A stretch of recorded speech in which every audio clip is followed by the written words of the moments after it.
Hello everyone, आप सभी का स्वागत है पर्ल मेहंदी आर्ट 22 में। दोस्तों, आजकल मैं बहुत बिज़ी रह रही हूँ, बड़ी मुश्किल से टाइम निकाल पाई हूँ आज के मेहंदी वीडियो के लिए, क्योंकि मेरे एग्ज़ाम्स आने वाले हैं। बड़ी मुश्किल से मैं टाइम निकाल पाती हूँ क्योंकि घर के भी इतने सारे काम होते हैं। तो चलिए आज की कहानी स्टार्ट करते हैं। कहानी का शीर्षक है चश्मा। एक दिन अमन जंगल के रास्ते से अपने घर लौट रहा था। चलते चलते उसे एक पुराना और चमकदार चश्मा मिला। अमन ने जैसे ही उस चश्मे को पहना, उसे अपनी आंखों के सामने सब कुछ बदलता हुआ दिखाई दिया। जब उसके पास के नदी किनारे बैठे अपने दोस्त को देखा तो चश्मे के माध्यम से उसे दोस्त के सिर के ऊपर एक काले रंग का बादल दिखाई दिया। उसे कुछ समझ ही नहीं आ रहा था कि ये क्या दिखाई दे रहा है मुझे। उसे तो लगा जैसे कोई जादू हो रहा उसके सामने, क्योंकि उसे यकीन ही नहीं हो रहा था अपनी इस चश्मे पर कि ये पहनते ही मुझे इतना अलग सब कुछ कैसे दिखने लग गया। अमन को समझ नहीं आ रहा था कि यह क्या है, लेकिन जब उसने फिर से देखा तो उसने समझ लिया कि यह काला बादल उसके दोस्त के झूठ बोलने का संकेत है।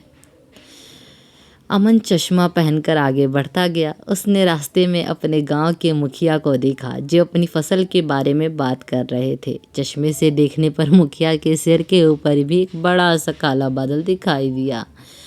अमन समझ गया कि यह तो झूठ है। उसने चश्मे की मदद से सच का पता लगाने का फैसला किया। अमन ने अपने गांव की ओर रुख किया और चश्मे पहनकर सबसे पहले अपने घर गया। उसके माता पिता घर में बैठे थे। अमन ने चश्मा पहने हुए उन्हें देखा, लेकिन उनके सिर के ऊपर कोई बादल नहीं था। इससे उसे पता चला कि मेरे माता पिता सच्चे हैं। चश्मे के माध्यम से उन्हें एक उज्जवल सफ़ेद प्रकाश दिखाई दिया। अमन समझ गया कि उसके माता पिता सच्चे और दिल के नेक और अच्छे व्यक्ति हैं।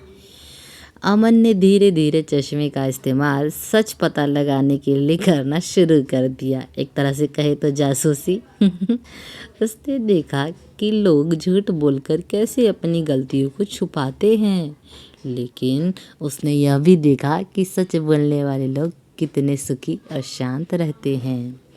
अमन को यह सब देखकर समझ में आ गया कि झूठ बोलना न केवल दूसरों को धोखा देना है, बल्कि यह खुद को भी नुकसान पहुंचाना है। वह अब झूठ बोलने की अपनी आदत को छोड़ने लगा। उसने सच बोलने का फैसला किया, क्योंकि जीवन में झूठ बोलने से जीवन में केवल कष्ट मिलते हैं और वह झूठ दूसरों को भी तकलीफ़ देता है और अपनों को भी। तो उसे समझ में आया कि आगे से झूठ नहीं बोलना है। इस कहानी से यह सीख मिलती है कि झूठ बोलना हमेशा नुकसान का कारण बनता है। हमें हमेशा सच बोलना चाहिए, क्योंकि सच बोलने से हमें मन की शांति और सफलता मिलती है। राधे राधे दोस्तों, अगर मेहंदी डिज़ाइन वीडियो और कहानी पसंद है प्लीज़ चैनल को सपोर्ट कीजिएगा।